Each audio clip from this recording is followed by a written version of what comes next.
We checked into the decrepit Hotel Moskva the day before our target was to arrive. I, Leonid Zuyev, would be KGB secondary on this mission. My primary, Agata Borodina Semyonova, whose name I'd heard before, though we'd never met, had approached me suddenly from the crowd in Menashnaya Square outside the hotel and embraced me intimately, as though we knew each other, wetting both of my cheeks with kisses. In the hotel register, she wrote us down as a married couple. We did make a believable couple, I supposed, in that we resembled each other physically, in the imitative manner of all long-term married people. Both of us nearing 60 and stooping, as if the years had passed us under a perpetual low bar, slightly puffed around the neck as well as under our clothes, our eyes similarly haunted. I could go on. As the hotel clerk searched for our keys, Semyonova picked off a piece of fluff from my lapel, and I instinctually shouldered her away. What a pleasure to be working beside a professional again. But a few minutes later, as we came to the elevator, she refused to let me on. There's either room for me and our luggage, or you and me and no luggage, not enough for all of us. She stood at the center of the car, barring my entry. You will take the stairs. But dear, if you just... I pointed out the small space in the corner. So much more room on the stairs. She shut the gate, the grill dividing her into glimpses. And if you gave yourself ideas that we might really play a couple, you can forget your ideas. I listened to the dull plink of the illuminated numbers as the elevator climbed away, then slowly removed my jacket, laid over my arm, and entered the stairwell, feeling preemptively sorry for my legs, while remembering, with watery vision and a sense of a time long past, how things used to be in the old days. In the old days, we had a lot of sex while performing covert surveillance for the foreign arm of the KGB, and also counter-surveillance against the CIA, the FBI, the NSA, MI6, Mossad, CSIS, ANSP, the BND, STECE, SAVAK, Special Branch, the SI, SUPO, the GIS, the GID, etc., etc. Pretty much it was the KGB against everyone, or at least it felt that way, which just made the sex that much better, that much more desperate. In the 1960s, I had a face like Woody Allen, before anyone in the Soviet countries knew who Woody Allen was, or had any reason to find someone with a face like that attractive. And yet, inconceivably, so much sex. Perhaps it was a combination of danger, voyeurism, and secret concealment mandated by our jobs that made all of us surveillance agents, radio operators, code breakers, and engineers constantly horny, and which resulted in a state of almost continuous sexual relief between us. Often we operated in foreign locations where the KGB would officially deny our existence should we be discovered, a fact which none of us failed to find titillating. From uncomfortable, cramped, impossible places, we carried out our surveillance operations. In a hotel room if we were lucky, but more often with 2 or 3 of us in a car trunk. In the bathroom, on a train, between the walls, under the floorboards, in the attic, in a root cellar, on the balcony, underwater, in the sewer, in a bale of hay. But the restrictedness of the environment could be freeing in other ways. Once, I fingered one of my comrades, and she jerked me off while we were hidden inside a street vendor's cart, recording a conversation between a French colonel and a defecting Soviet agent. We came simultaneously as the agent outed 2 of our moles who were working inside the Deuxième Bureau. Often we still had on our grapefruit-sized padded headphones, performing our work as we also licked, sucked, muffled, mouthed, spit, blew, whispered, tickled, fingered, buzzed, and fucked each other to a strained, clenched climax. It was as if pornography were watching you. The necessity of remaining quiet and undetected bred in us an inverse and overdeveloped desire to pleasure our partner into sound, even if this was something we'd never actually allow. Most of the time we ended up with socks in our mouths. But, as unbelievable as it might seem, even this started to grow tiresome after a time. By the late 70s, I felt like little more than an exercise bike. The KGB doctors closed their eyes and crossed their arms when they saw me. I didn't have many friends who weren't also lovers, lovers who weren't also comrades, none of whom I especially trusted as friends, lovers, or comrades, all of which made life unnecessarily complicated and full of tension. So I decided to step away from surveillance work, and in 1981 made a request for more operations in the field, as if my problem was a lack of fresh air. After minimal training and a special forces camp, I was certified ready for the field and quickly deployed. How can I characterize what came after? There's an old, sad Russian saying I remember my mother telling me once. We did the best we could, but it turned out as usual. To put it mildly, the last 13 years have been a disaster. I disgraced myself in the field, and then, like a character in a cartoon, just kept doing it. Whatever it was I'd gone out there to find, it certainly wasn't this. A second, equally friendless career that began with the murder of a mole working inside the Kremlin and ended with the murder of an innocent foreign diplomat in Moscow. And so, in the summer of this year, 1995, unable to continue on this path, I finally transferred back to regular surveillance work, to quietly listen from the dark, to sit and contemplate my life. And that was the end of the old days. The door to our hotel room at the Moskva swung open into a small kitchenette. The room's single window was raised part way, the wind scouring in and blowing out again. Only the curtains were moving, performing nervous tricks with the light, but Agent Semyonova was nowhere to be seen.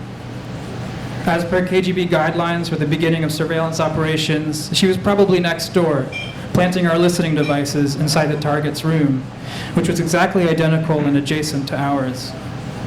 Our target had apparently booked one of the few rental apartments in the hotel, which featured a couch between the bed and window, a diminutive fridge, and one portable plug-in electric burner chained to the wall.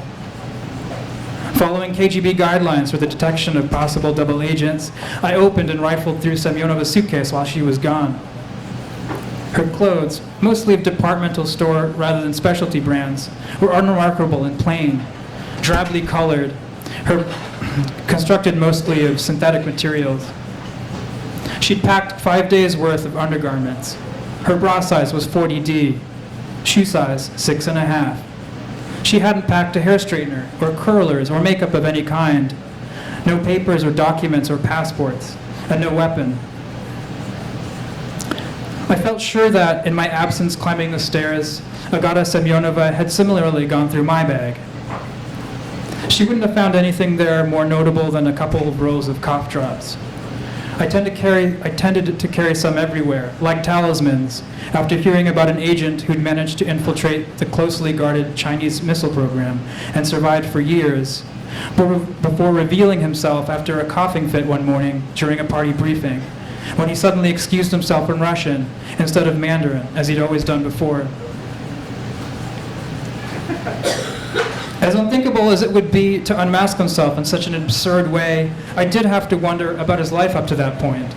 The years spent strenuously pretending to be someone else, holding the rest of himself to one side. What if no one had found him out? Wouldn't that almost have been worse? So perhaps his coughing fit hadn't been an accident at all, but rather like an existential knee-jerk, a neglected inner voice that had reasserted itself, saying to everyone, I still exist. Early on in our training, we'd been taught that the ideal ratio to live by was 1 part truth to 2 parts fiction, which meant that 2 parts of us would always stay hidden in the dark. Our solution to this problem was to engage in exhausting amounts of meaningless sex, something which the coughing agent couldn't do. In bed with another comrade or several comrades. At least there we had the relief of visibility, of being felt for a moment, if not fully seen. Occasionally I entertained the idea of falling in love with one of my colleagues, but it seemed to invite too many complications. To inspire a feeling of love was the subject of an entire course at the KGB Academy, a useful ability which we were rigorously trained in for the purpose of gaining leverage over a target, to milk them for information, or to make them easier to kill.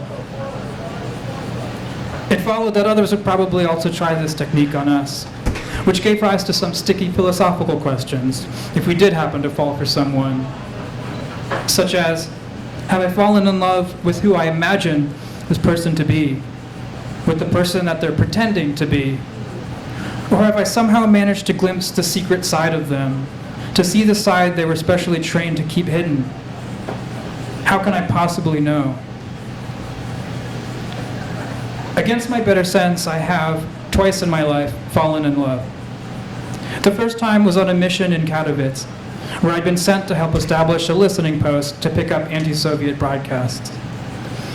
The person in question was not a fellow, or God forbid, enemy operative, but a mere civilian Polish girl, working behind the bar in an unbelievably depressing cafe, which was adorned with tourism posters for every country other than Soviet Poland, and where I'd ended up only because it had started to rain while I was passing by.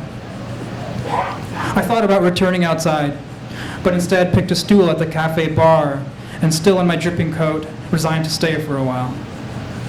It would be good to be around other people, I told myself, real people. It was, after all, my first time away from the military garrison, where we'd been installing the listening station around the clock. Perched on the stool at the bar, I watched the movements of this Polish girl, at first from sheer boredom, but then with sudden, growing interest. As she wordlessly cleaned around me, using a rag to wipe the parts of the counter where I hadn't put down my hands, I felt a gathering sense of possibility, like the beginnings of a cold. I silently requested her eyes to meet mine, wished for her hand to bump my arm, or even that she might spill a hot drink in my lap. Anything to start us talking. She only acknowledged the other customers and wouldn't at all speak to me, which suggested that she might be laboring under similar feelings, or else the opposite, no feelings. As I concentrated on the part in her hair, on her singular nose and eyes, trying to understand, I began to fantasize about escaping. I allowed myself to imagine, in an underfurnished part of my mind, a life other than my current one. In this life, the two of us would live in the mountains, on a glade in the mountains, reachable only by an overgrown road, in a house constructed of black wood, surrounded by black woods. Up there on our mountain, I wouldn't have to think or worry or constantly check over my shoulder. We could relax, be just like normal people. There'd be space in the yard to practice knife throwing, to train her in hand-to-hand combat and how to lose a tail, essential skills which she'd never have to use. We might even practice on each other until we became hot and fleshed. These details were specific, but ultimately not that important. What was important was that I'd no longer have to hide. There'd be no more secrets, no more signals, no ciphers, no codes. I could be myself finally, whoever that was. Why I gravitated to this girl in particular was for me a mysterious and unanswerable question. She was terrifically plain, like looking at a still plate of yogurt, and she appeared to have some kind of skin problem. Yet I loved her plainness. I loved her skin problem. When she happened to move near me, it was as if my blood were suddenly too much for my skin, like some horrible new form of terror. It was a moot point in any case, because she never once noticed me. Sitting directly before her, I might as well have been a bowl of nuts. This was exactly what I'd been trained for, not to be noticed. To become not a face, but an indistinct collection of shape and color, sinking into the background like a section of the wallpaper. It seemed that it wasn't meant to be. On the other hand, I could always call on local intelligence and the Polish SB, who'd be able to provide me with reports on her daily movements, after which I could insinuate myself into her life through a series of planned coincidences, which at first would seem amusing, but then, by our third or fourth run-in, to be romantically fated and inevitable. But even if this worked, for me it would have spoiled everything. I'd be no better than a pimp, a gangster of love, having urged our love on at gunpoint. Instead, when it finished raining, I left the cafe and walked back through Katowice to the military compound, We're in the shapeless, starless dark of our subterranean listening post. I spent the night getting drunk and repeatedly boffing two of my comrades like a pair of paper targets until there was no feeling at all. Thank you.